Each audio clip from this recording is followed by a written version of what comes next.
It's important to note that the so-called anti-woke strategy from Ron DeSantis we were discussing before the break does have its fans. Our Elle Reeve met a group of women from different parts of the country with various political backgrounds, but also, they say, bonding online over their appreciation of the now presidential candidate and his actions surrounding COVID. If DeSantis were to run tomorrow, he would win. And that would be such a hard pill to swallow, I think, for many people. Back in 2021, Vanessa Steinkamp was the first person who told me she was a fan of Florida Governor Ron DeSantis, and that there were more like her. When we first spoke to you in 2021, you mentioned that you had this group of mom friends that you met on Twitter who were just obsessed with DeSantis, and it just stuck in my mind for years. He would just do stuff and say stuff with this conviction. We're all like, thank you. Did you guys have a nickname for him? Daddy DeSantis.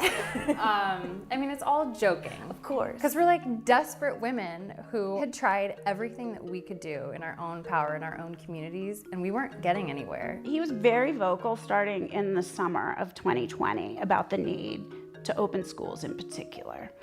During the COVID lockdowns in 2020, these frustrated moms built an informal Twitter network of people angry about closed schools and the difficulty of remote learning.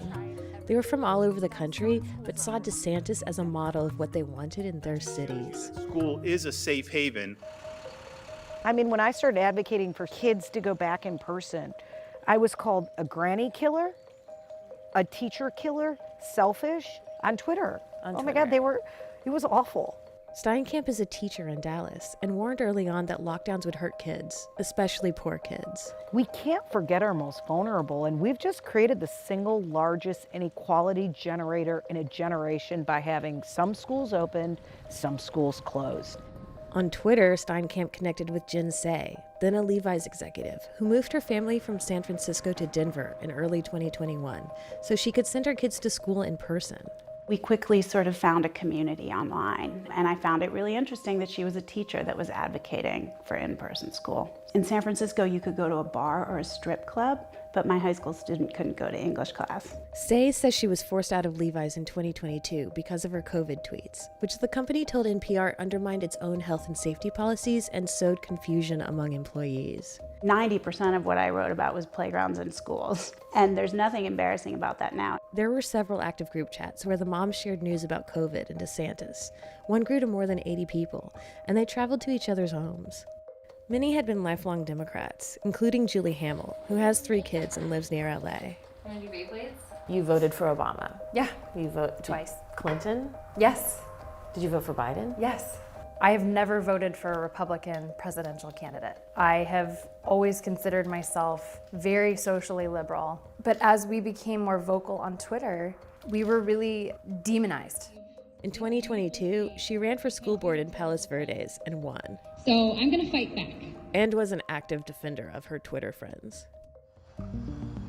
They aren't crazy. Data from the education department shows kids have been hurt by long-term remote learning. Black and brown students more than white. In August 2020, DeSantis was early to open schools compared to other U.S. states, but not the world. Many European countries went back under national policies.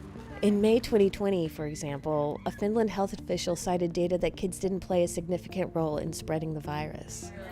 But in the last 2 years, DeSantis has launched his presidential campaign and focused more on the culture war. We will make sure, as president, we leave woke ideology in the dustbin of history where it belongs. The Twitter backlash they experienced made these women more receptive to parts of DeSantis' fight against wokeness, but not all of it. I'm wondering if you think that DeSantis's, very public war on woke distracts from the message that you like about him. A little bit, I do. Yeah. Because to be honest, I do feel like it would be really good to have a big public debate about what did we get wrong in COVID. The left doesn't want to have that debate. They're never going to allow that debate. I think there's a lot of kind of incendiary tactics being used to smear him. I think he did sign a law that restricts transgender care for adults as well as kids. I have greater concerns about the 6-week abortion ban. Tell me about that. I think if he made it clear that he's a states' rights person and that he's not looking to kind of pass a national law in this regard, I would be less concerned. Not everyone in their Twitter orbit agrees on his tactics, but these three do think Florida's new 6-week abortion ban is bad. I think that's dangerous. That's something that I cannot get behind, and I don't think that's going to bode well for his presidential campaign. I think that that might be a real impediment to bringing in moderate women. None of these women like the idea of a 2024 rematch between Biden and Trump. They're open to voting for DeSantis, but are not sold. So there's been criticism from Republicans that DeSantis is like too online, that his campaign is too influenced by stuff that's popping online, but like isn't affecting people in real life. So someone struggling to pay their bills isn't thinking about pronouns. Is it possible that's true? Oh, I don't think so. I've been down all over Florida, and you know what they all say? He helped my business open up. He helped my kids go to school. The media just fixates on the culture war pieces. Is it possible that you're too online? Yes, for sure in the beginning, but not anymore. Do I need to fight with some random online? No.